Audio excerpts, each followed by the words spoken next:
मित्रों, कांग्रेस का नकारात्मक भाव आज भी सामने आया। ये सही है कि राजस्थान पंचायती राज अधिनियम 1994 में धारा 19 में 2 से अधिक संतान होने पर उस उम्मीदवार को उम्मीदवारी अयोग्य होने का प्रावधान तत्कालीन समय में सन 90-91 के काल में सन 94 में माननीय भैरव सिंह जी जब तत्कालीन मुख्यमंत्री हुआ करते थे तब कहा गया था। उस समय की परिस्थितियां, जनसंख्या विस्फोट हो रहा था। सारे विश्व में ये माना जा रहा था कि भारत में, राजस्थान में जनसंख्या बहुत बढ़ रही है। जो हमारे देश की, हमारे प्रदेश की जो कल्याणकारी योजनाएं थी वो आम आदमी तक नहीं पहुंच रही थी। योजनाओं का लाभ आम आदमी को नहीं मिल रहा था और तत्कालीन समय में प्रजनन दर 3.2 से अधिक थी। और उस परिस्थिति में समाज और प्रदेश के हित में ये क्रांतिकारी निर्णय लिया गया था। उस समय कांग्रेस ने आलोचना की थी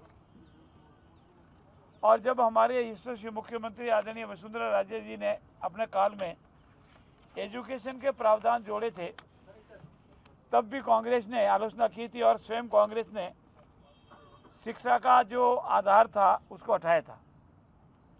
परंतु करीब 30 वर्ष के अवधि के बाद परिस्थितियों में बदलाव हुआ है।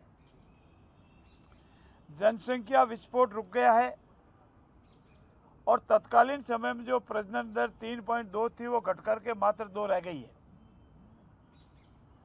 और आज विश्व में और प्रदेश में ये मांग होने लगी है कि इसी तरह से प्रजनन दर कम होते रहेगी तो हमारे लिए खतरे की घंटी है।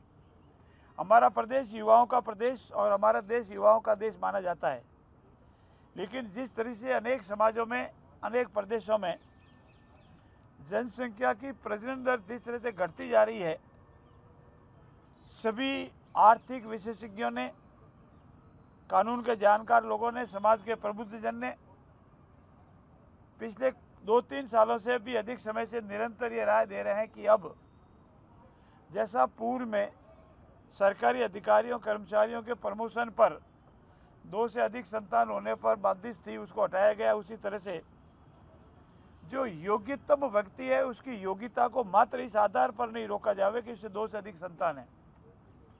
योग्यता की पहचान करने, पंचायत राज में योग्य व्यक्तियों को लाने के लिए ये पूर्ण रूप से महसूस किया गया कि 2 से अधिक संतान होने के आधार पर जो उसकी योग्यता है उसको समाप्त किया जावे और योग्य व्यक्तियों को चुनाव लड़ने का अधिकार दिया जावे। मैं ये तो मानता हूं कि संवैधानिक प्रावधान के अनुसार चुनाव लड़ने का अधिकार नहीं है, लेकिन अगर हम योग्य व्यक्तियों को अधिकार नहीं देंगे तो हमारा जो मूल उद्देश्य है राम राज्य का, पंचायत राज्य का, स्थानीय नागरिक, स्थानीय सरकार का, वो पूर्ण नहीं होगा। और इसीलिए आज राजस्थान विधानसभा में इस बिल को पारित किया गया है और अब 2 या अधिक से संतान होने वाला भी अगर अन्य योग्यताएं रखता है तो वो पंचायत राज निकाय में, पंचायत राज में चुनाव लड़ने की योग्यता रखेगा और जनता और भगवान की मेहरबानी होगी तो वो जनप्रतिनिधि चुना जाएगा। इसमें किसी का कोई दबाव नहीं है, न किसी की विचारधारा का कोई टकराव है। इसमें जो कुछ भी है वो योग्यता की पहचान, प्रजनन दर कम होना, सरकारी योजनाओं का लाभ जन जन तक पहुंचना, अनेक समाजों की आवाज़, और इसीलिए ये क्रांतिकारी कदम उठाया गया है। Thank you. कांग्रेस ही कह रही है सरकार ने कोई सर्वे नहीं कराया, कोई साइंटिफिक आधार नहीं है इस सब चीज़ का। ये कांग्रेस का आधार पूर्ण रूप से गलत है। साइंटिफिक सर्वे हर वर्ष होता है और उसी के आधार पर ये प्रजनन दर का आधार बना है। समाजों की आवाज़ हर समाज में आती है। जनसंख्या जैसे घट रही है उसकी आवाज़ दिनों दिन उठ रही है और जब जनसंख्या की प्रजनन दर 2 आ गई, 2 से नीचे होने तो खतरनाक स्थिति हो जाती है।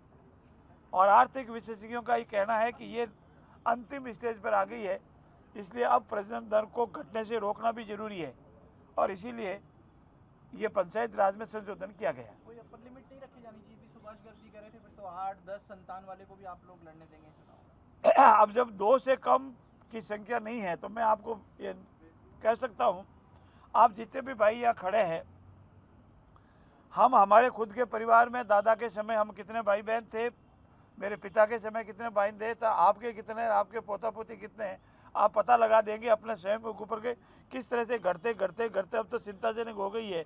कभी जमाना था हम 2 हमारे 2, अब हो गया हम 2 हमारे 1।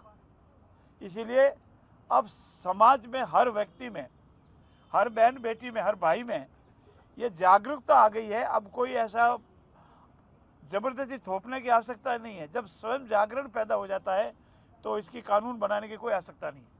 क्या इसको पार्टी को भी कोई फायदा मिलेगा आगामी पंचायती राज चुनाव में, ऐसा लगता है आपको? हम ऐसे आधारों पर चुनाव में नहीं जाते हैं, हम विकास के आधार पर चुनाव में जाएंगे। और चूंकि आज कई माननीय कांग्रेस के विधायकों ने ये कहा है कि आप जानबूझ करके चुनाव नहीं करा रहे, मैं आपके ज्ञान के लिए बता दूं, राजस्थान सरकार ने पंचायत राज में चुनाव कराने की सारी प्रक्रियाएं पूर्ण कर ली है। अब चुनाव कराने वाली जो हमारी स्वतंत्र निकाय है उसकी जिम्मेवारी है कि वो कब चुनाव करावे। सरकार जब भी चुनाव का आदेश देगी, सरकार पूरी तरह से तैयार है। सरकार के जिम्मे कोई कार्य बाकी नहीं है, हम शीघ्र चुनाव कराने को तैयार है। अब सरकार में चुनाव आयोग जब भी कहेगा हम चुनाव करा लेंगे। और इस आधार पर कि हमने जनता को ये योग्यता का एक फ़ायदा दिया है, इस आधार पर नहीं जाएंगे। हाँ, समाज में मैसेज जाएगा कि ऐसी फालतू बंदिश थी उसको हटा दिया है, समय की आवश्यकता के अनुसार हटाया है।